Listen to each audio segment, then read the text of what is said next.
Hello students. Today we discuss about data structure and algorithms.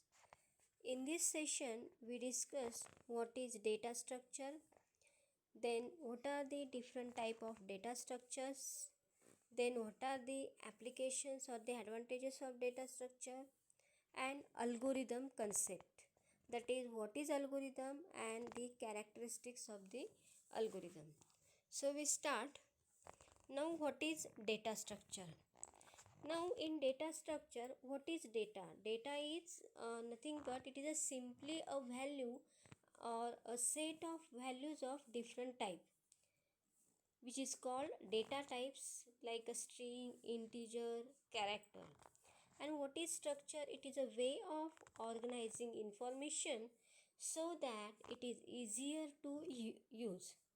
In a simple words, we can also define data structure as it's a way of organizing data in such a way that data can be easier to use. A data structure is a particular way of organizing a data in a computer so that it can be used efficiently. Okay, so this is the method or scheme for organizing related information. Now why we use data structure? Why we need data structure? Human requirement with computer are going to complex day by day. To solve these complex requirements in an efficient way, we need to study the data structure. It provides fastest solution of human requirement. It provides efficient solution for the complex problems like space related problems and time complexity related problems. Now classification of data structure, that is type of different data structures. The data structures primarily divided into two types, that is simple data structure and compound data structure. Simple data structure is again divided into four types, that is integer, float, character and pointer. Again compound data structure is divided into two types, that is linear data structure and non-linear data structure. In linear data structures, the linear data structures are of four types, that is array, linked list, queue and stack. Whereas non-linear data structures are tree, graph and files. Now what is simple data structure? A simple data structure can be constructed with the help of primitive data structure. A primitive data structure used to represent the standard data types of any one of the computer language. Okay, so these standard data types are nothing but integer, character, float, etc. Now what is compound data structure? Compound data structure can be constructed with the help of any one of the primitive data structures and it is having a specific functionality. It can be designed by user. It can be classified as linear and non-linear data structure. Okay, so compound data structures are constructed using the primitive data types like integer, character, float. Linear data structures are nothing but the data elements which traverses the data element sequentially, in which only one data element can directly be reached. Example of linear data structures are nothing but array and linked list. Now non-linear data structures, as name indicates, these are non-linear, non-sequential. So every data item is attached to several other data items in a way that is specific for reflecting relationships. That is, the data items are not arranged in a sequential structure. Example of nonlinear data structures are nothing but trees and graphs. Now what is data? Data is unorganized raw fact or raw information. It is need to be processed and it is without processing information. So what is information? Information is processed data. Information is a processed and organized data presented in a given context and it is useful to humans. Okay, so data is a raw information and information is nothing raw data and information is a processed data. So what is data type? The data type is a basically type of data that can be used in a different computer program. It signifies the type like integer, float, etc. The space like integer will take 4 bytes, character will take 1 byte of space, etc. Okay, so the data type specifies the type of data. Abstract data type. Now what is abstract data type? The abstract data type is a special kind of data type whose behavior is defined by a set of values and a set of operations.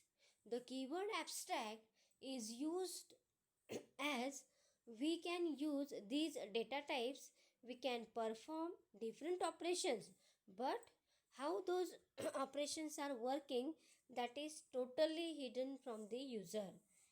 Okay, so this abstraction is maintained in these data types. We only use the operations, but we doesn't know how that operations are implemented or work. So these are the abstract data types. The ADT or abstract data type is made of with primitive data types, but operation logics are hidden.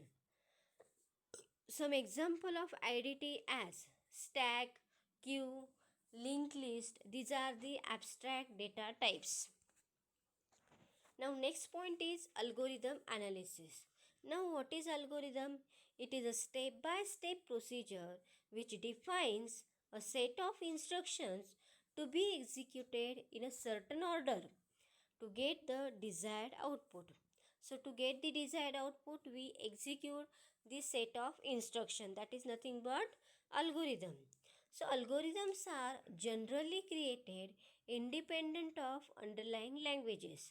That is, an algorithm can be implemented in more than one programming languages. As the algorithms are independent of programming languages, so we can use the given algorithm for different programming languages. From the data structure point of view, following are important categories of algorithms. There are different categories of algorithms. There are searching algorithm, sorting algorithm, the algorithms for insert purpose, algorithm for update, or algorithm for delete purpose. Search algorithm search an atom in a given data structure. Sort to sort the elements from the given list. Insert, that is we can insert an element or the atom in a data structure. The data structure may be any data structure, that is any array or linked list or any stack. Okay, update, to update the existing element.